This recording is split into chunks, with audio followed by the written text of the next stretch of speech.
इसमें सुमिरिनी के मन के पंडित चंद्रधर गुलेरी, सुमिरिनी के मन के पंडित चंद्रधर गुलेरी जिनके लेखक हैं, ये हमने आपको सबसे पहले इसमें इनका जीवन परिचय,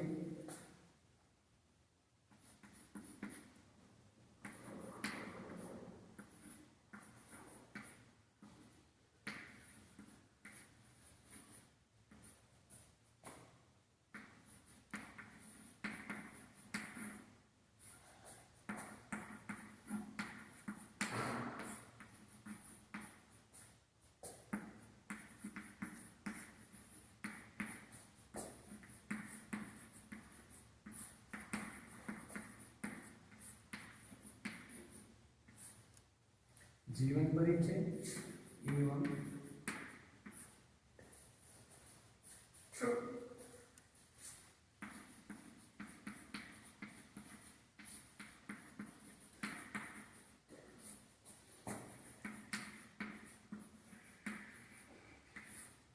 साहित्यिक परिचय। इसके अंतर्गत आपको हमने बताया कि इसमें जीवन परिचय आ गया, दूसरा इसमें आया रचनात्मक गतिविधियां,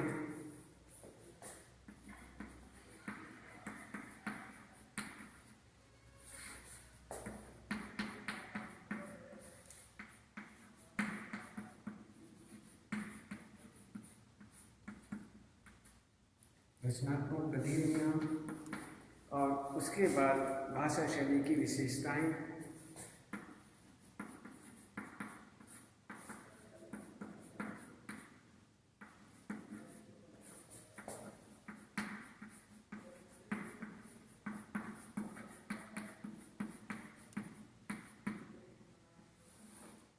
भाषा शैली की विशेषताएं।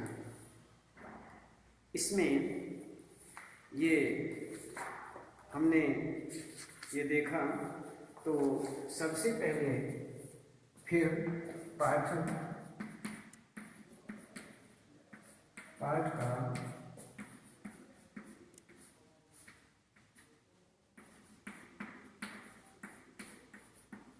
सारांश, इसमें बालक बच गया,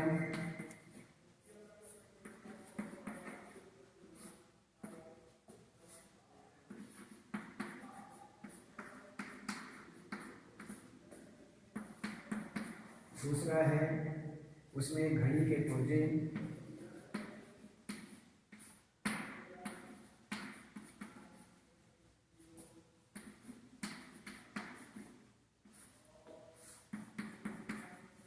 और उसके बाद है ढेले ढेले चुन लो।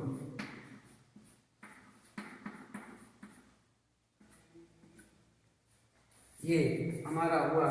सबसे पहले हमने आपको ये बता चुके हैं कि चंद्रधर शर्मा गुलेरी जी का जीवन परिचय हो चुका है, और इसमें जीवन परिचय एवं साहित्यिक परिचय, इसमें जीवन परिचय, संक्षिप्त जीवन परिचय और अन्य रचनात्मक गतिविधियां, भाषा शैली की विशेषताएं, ये आपको हम बता चुके हैं। और उसके बाद यहाँ आता है पाठ का सारांश रूप। पाठ के सारांश रूप के अंतर्गत यहाँ पर एक सुमिरिनी के मन के में विशेष रूप से यहाँ पर तीन छोटी छोटी कहानियों के रूप में यहाँ पर बताया गया है। और इसमें सबसे पहले कहते हैं कि बालक बच गया, इसके विषय में बताएंगे, और फिर घड़ी के पुर्जे, और उसके बाद ढेले चुन लो। इस प्रकार से यहाँ पर 3 शीर्षकों के अंतर्गत हम आपको इस पाठ का सारांश बताएंगे।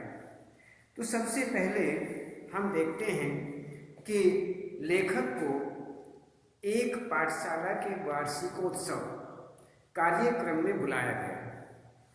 इसमें कहते हैं लेखक जो है एक स्कूल का वार्षिकोत्सव था, उस वार्षिकोत्सव में लेखक को बुलाया जाता है और उसमें पाठशाला के प्रधानाध्यापक का 8 वर्ष का इकलौता बेटा एक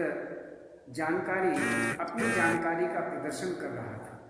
कहते हैं कि उस पाठशाला का एक 8 वर्षीय बालक, जो 8 वर्षीय बालक था, इकलौता बालक था, अपनी जानकारी का प्रदर्शन कर रहा था कि उसको कितनी जानकारियां हैं, पढ़ाई के मध्य वह कितना जानता है। एक छोटा सा बच्चा होते हुए भी वह कितना जानता है, इसकी जानकारी कर रहा था। तो इसमें वह लड़का शरीर से स्वस्थ नहीं लग रहा था। ऐसा दिखाई दे रहा था कि वह लड़का जो है वो स्वस्थ नहीं है, शरीर से स्वस्थ नहीं है और उसका मुंह भी पीला पड़ गया था, पीला पड़ा हुआ था। तो इस प्रकार से यहाँ पर ऐसा उन्होंने देखा। आंखें सफ़ेद हो रही थी, शरीर अर्थात मुंह पीला पड़ रहा था, आंखें सफ़ेद हो रही थी और तथा वह अपनी दृष्टि भूमि से भी नहीं उठा रहा था, अर्थात नीचे ही देख रहा था, सामने नहीं देख रहा था। इसलिए वह ऐसा दिखाई दे रहा था जैसे बड़ा संकोची प्रकृति के रूप में और एक तरह से इसको दबाव के रूप में यहाँ खड़ा किया हुआ हो, और इस प्रकार से वह दिखाई दे रहा था। तो इसमें ये दिखाई दिया कि वह अपनी दृष्टि भूमि से नहीं उठा रहा था, वह रटे रटाए प्रश्नों के उत्तर सुना रहा था। जब भी उससे कोई भी प्रश्न पूछते तो वह ऐसा प्रतीत होता था मानो वह रटे रटाए उत्तर दे रहा हो, रटे रटाए उत्तर दे रहा हो। और इस प्रकार उसने धर्म के 10 लक्षण, उससे धर्म के 10 लक्षण पूछे तो सहज उसने 10 लक्षणों को बता दिया। 9 रसों के विषय में पूछा गया, 9 रसों के उदाहरण पूछे गए, उसने 9 रसों के उदाहरणों को भी सहज बता दिया। उसके बाद शीतल जल में मछलियों की प्राण रक्षा के उपाय भी पूछे, वह भी उसने बताए। और चंद्र ग्रहण व सूर्य ग्रहण के कारण क्या हैं, सूर्य ग्रहण क्यों होता है, चंद्र ग्रहण क्यों होता है, इसका जब उससे कारण पूछा गया वह कारण भी उसने सहज बता दिया। तो इस प्रकार से इंग्लैंड के राजा 8वें हेनरी की स्त्रियों के नाम तथा पेशवाओं के राज्यकाल का समय आदि सब उसने सहज बताने का प्रयास किया, सहज बता दिया, क्योंकि यह सब उसे रटाया हुआ था। उसने क्यों बता दिया? क्योंकि उसे उसी ही तरह से रटाया हुआ था, उसने रटा हुआ था, इसलिए उसने सहज बताने में कोई संकोच नहीं किया। तो जब उस बालक से पूछा गया कि तू अपने जीवन में क्या करेगा, तब उसने सिखाया गया उत्तर दिया कि मैं यावत जन्म अर्थात जीवन भर लोगों की सेवा करूंगा। ये भी उसको रटाया हुआ था। जब उससे ये प्रश्न किया गया कि तुम जीवन भर क्या करोगे, अपने जीवन में क्या करना चाहते हो, तो उसने कहा कि मैं यावत जीवन भर लोगों की सेवा करना चाहता हूँ, लोगों की सेवा करूँगा। ये उसने उत्तर दिया। उत्सव में सारे के सारे जितने भी उपस्थित थे, जितने भी आए हुए थे, सभी लोग उसकी वाहवाही करने लगे, उसकी तारीफ करने लगे, वाहवाही करने लगे। क्यों? उसने सारे के सारे जो भी उससे प्रश्न किया गया उसके उत्तर सहज उत्तर दिए, इसलिए वाहवाही करने लगे। तो इस प्रकार से उसके पिता भी बहुत प्रसन्न हो रहे थे। उत्सव में आए सज्जनों में से एक वृद्ध व्यक्ति ने आशीर्वाद देकर कहा कि तू जो इनाम मांगेगा वही तुझे मिलेगा। बालक के पिता और अध्यापक सोचने लगे कि वह अवश्य ही कोई पुस्तक मांगेगा। उसके पिता कोई सज्जन आए हुए थे। उन सज्जनों में से एक वृद्ध व्यक्ति थे। उन्होंने कहा, बेटे, उस बच्चे को, जो 8 वर्षीय बच्चा था, उस बच्चे को कहा, जो सहज उत्तर दे रहा था कि बेटे, मैं तुमसे बहुत प्रसन्न हूं और मैं तुम्हें इनाम देना चाहता हूं। अब इनाम में वह दूंगा जो तुम मांगोगे, इसलिए बेटे, तुम्हारी जो इच्छा हो, जो तुम मांगना चाहते हो, सो मांग सकते हो। तो इस प्रकार से जब उस बच्चे को कहा गया तो बालक के जो पिता थे और बालक के जो अध्यापक थे वह बड़े प्रसन्न हो रहे थे कि यह निश्चित रूप से किताब मांगेगा, निश्चित रूप से किताब मांगेगा, किताब के अलावा कुछ नहीं मांगेगा।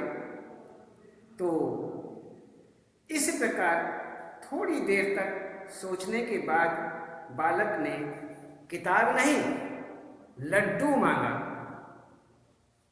तो लड्डू जब उसने मांगा तो उसके पिता और अध्यापक उसका जवाब सुनकर निराश हो गए, किंतु लेखक का मन प्रसन्न हो गया।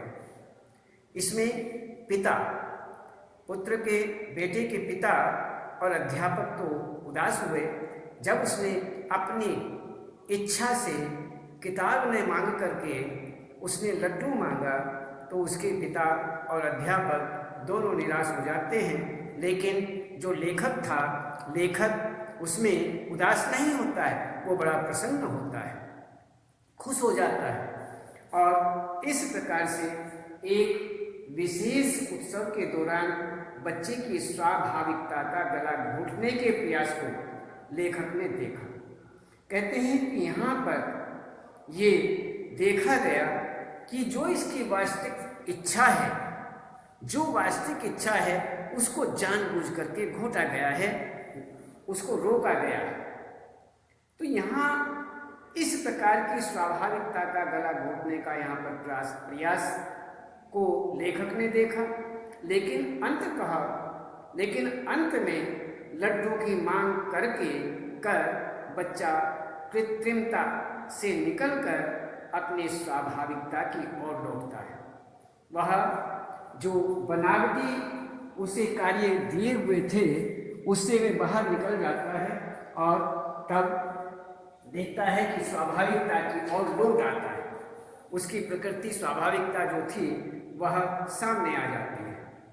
तो इस प्रकार से जिस कारण लेखक को महसूस होता है कि बच्चा बच गया, उसकी बचने की आशा है, क्योंकि वह लड्डू की पुकार जीवित वृक्ष के हरे पत्तों का मधुर मर्म था। तो इस प्रकार से यहाँ पर ये देखा गया, जीवित वृक्ष जो है उसके जो हरे पत्ते हैं उसका ये मधुर मीठा मर्म माना जाता है।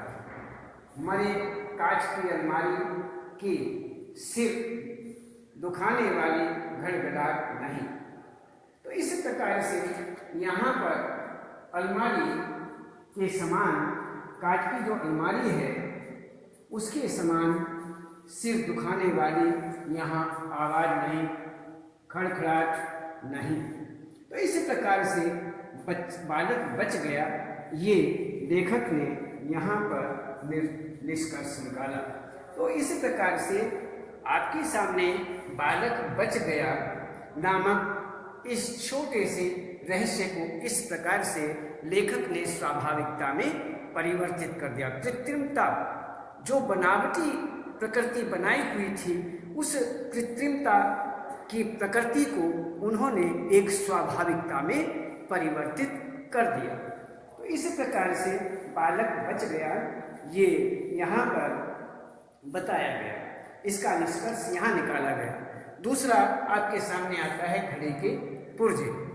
इसमें क्या रहस्य बताते हैं कि घड़ी के पुर्जे निबंध में लेखक कहता है कि धर्माचार्य यह उपदेश देते हैं कि धर्म के रहस्य को जानने की इच्छा प्रत्येक मनुष्य को नहीं करनी चाहिए।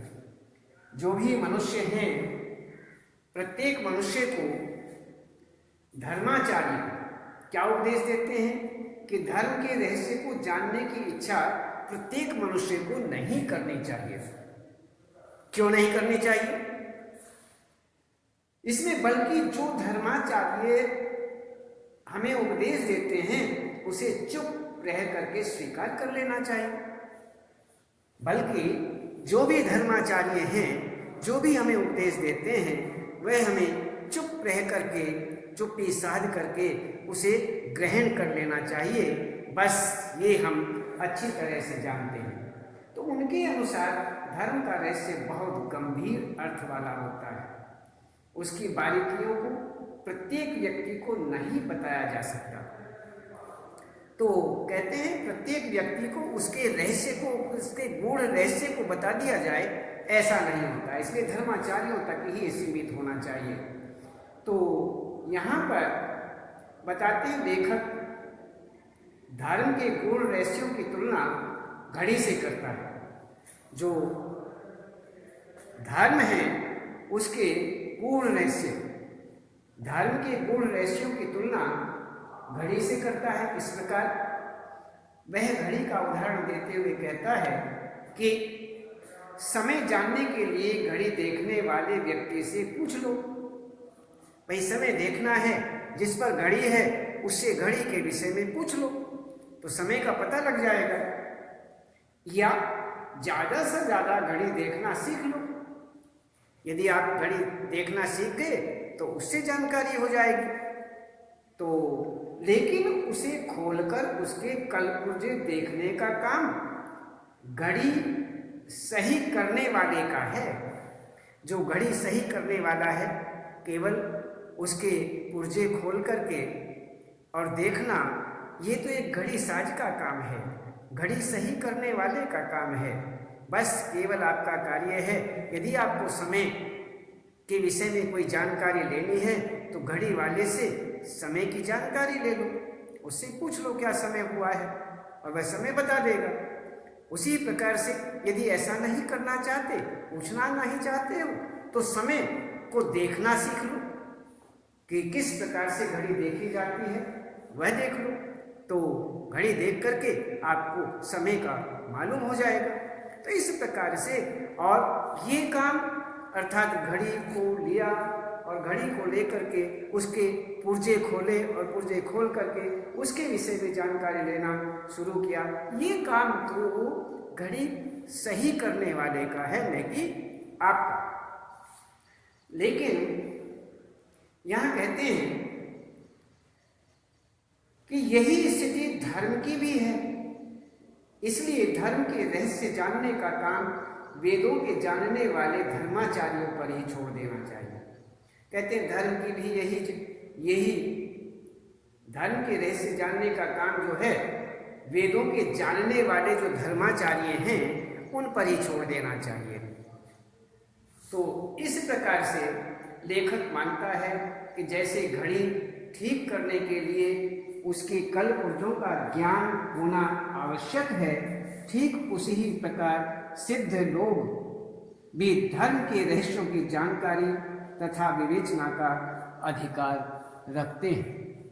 उसी प्रकार से यहाँ बताते हैं कि जिस प्रकार से कि ठीक करने, जैसे घड़ी ठीक करने के लिए उसके कल पुर्जों का ज्ञान होना, यदि हमें कोई घड़ी ठीक करनी है तो उसके कल पुर्जों का यदि हमें ज्ञान नहीं है तो हम उसे ठीक कैसे करेंगे।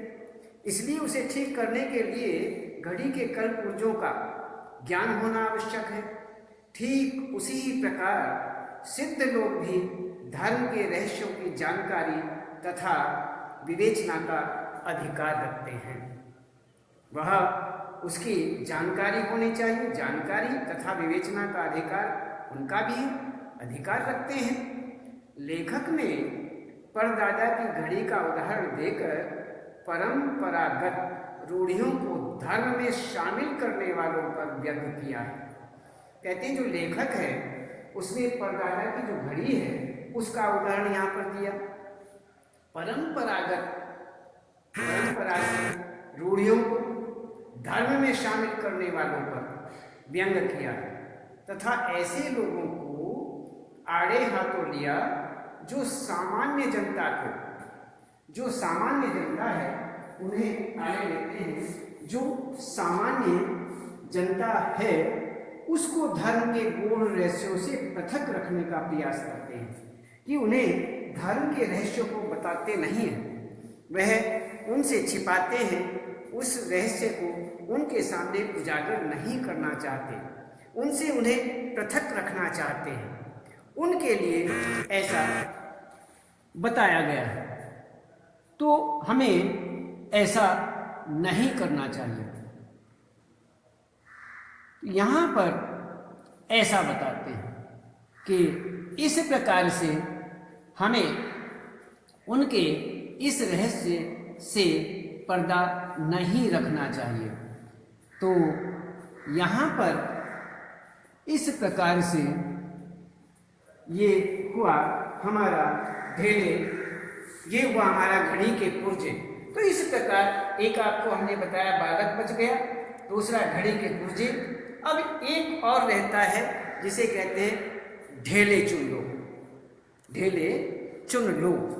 तो इसमें भी लेखक जो हैं वो बताना चाहते हैं, लेखक जो हैं वह बताते हैं कि लेखक ने बताया है कि शेक्सपियर के प्रसिद्ध नाटक, एक शेक्सपियर हुए हैं, उनके जो नाटक है, एक नाटक है मर्चेंट, बड़ा प्रसिद्ध नाटक है मर्चेंट ऑफ वेनिस की जो नायिका पोर्शिया है अपने वर का अलग ढंग से चयन करती है। अपना उसे वर ढूंढना है तो वह अलग ढंग से उसका चयन करती है, उसे ढूंढती है। तो यहाँ पर वही भारतेंदु हरिश्चंद्र के नाटक में दुर्लभ बंधु की नायिका जो पूर्व श्री की स्वयंवर पद्धति है, उस पद्धति का वर्णन लेखक ने किया।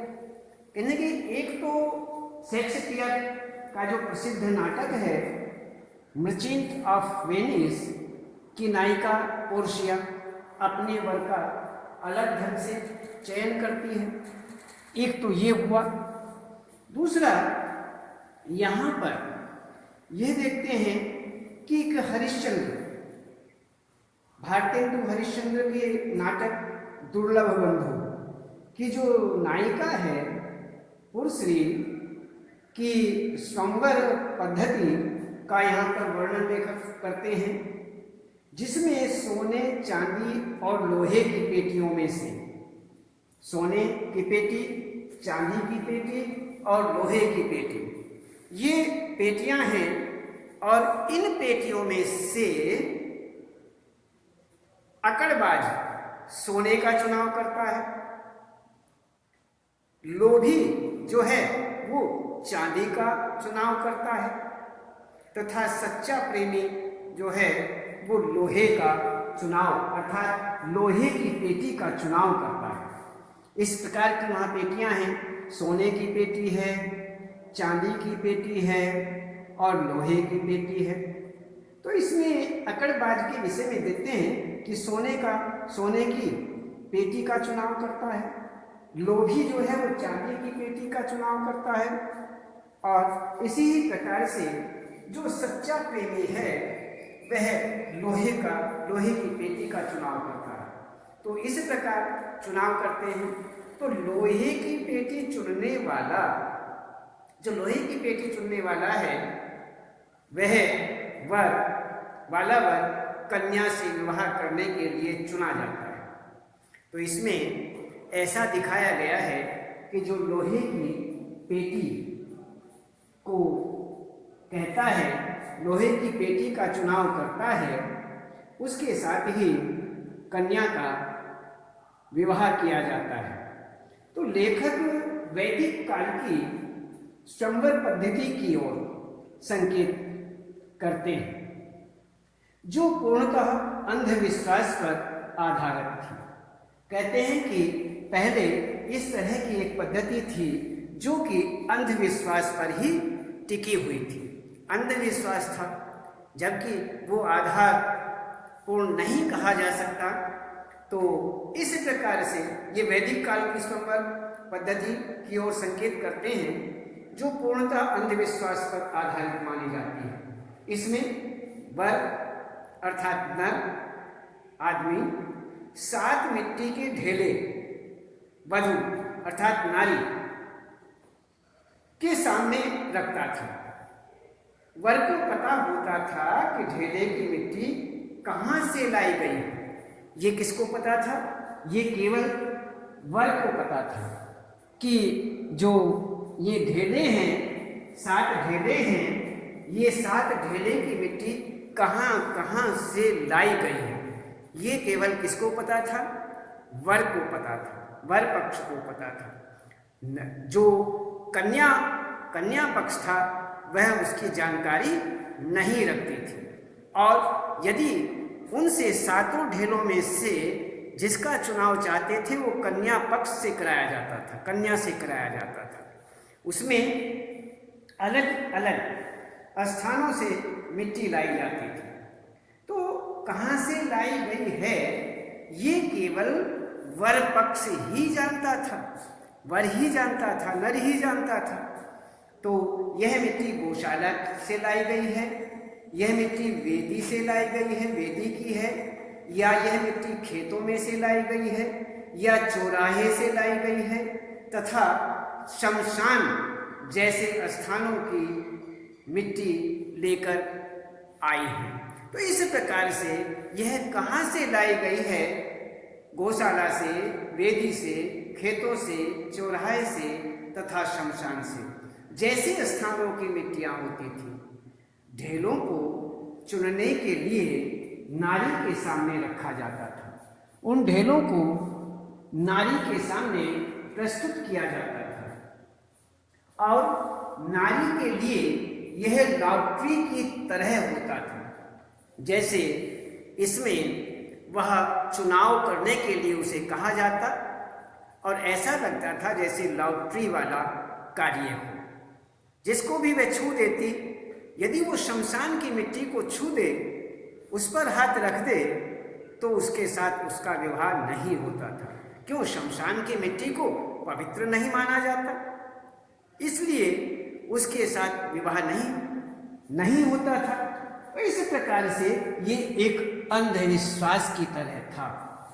तो इसमें इस प्रकार से तो यहाँ पर एक लॉटरी की तरह, तो उसकी संतान यदि ये देखा जाए, अगर स्त्री वेदी की मिट्टी के ढेले को उठा ले तो उसकी संतान वैदिक पंडित होती थी। कहते हैं यदि वेदी की मिट्टी को वह छोड़ दे, वेदी के ढेले को वह उठा ले, कन्या उसका स्पर्श कर दे, तो उसकी जो संतान होगी वह एक वैदिक पंडित विद्वान होगी, पंडित होती थी, वैदिक पंडित मानी जाती थी। और यदि नारी ने शमशान की मिट्टी से बने ढेले को चुन लिया, उसे उठा लिया, तो अशुभ माना जाता था, कि अपवित्र माना जाता था, अशुभ माना जाता था।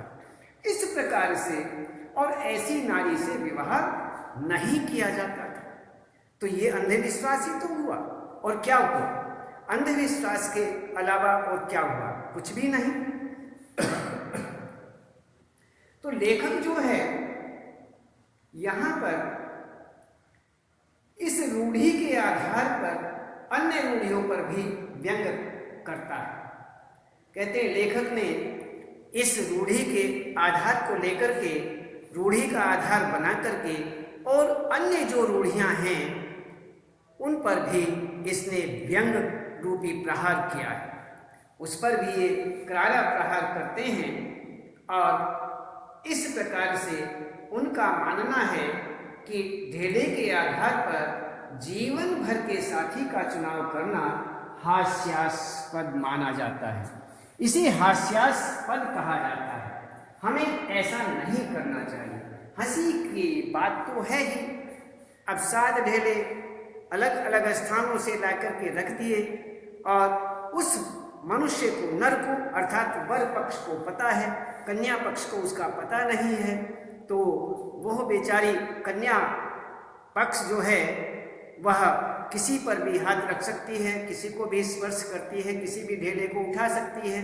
क्यों? वह उससे अनजान है और वह उसी के आधार पर निर्णय लेते हैं। इसलिए यह निर्णय एक अंधविश्वास के अलावा और कुछ हो ही नहीं सकता।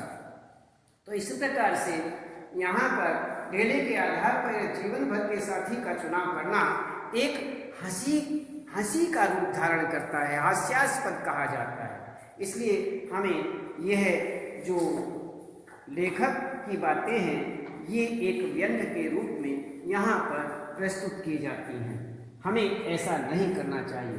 तो यहाँ पर सुमेरिनी के मन के पंडित चंद्रधर शर्मा गुलेरी जो हैं ये पाठ के सारांश के रूप में ये बताते हैं कि बालक बच गया, घड़ी के पुर्जे और ढेले चुन लो।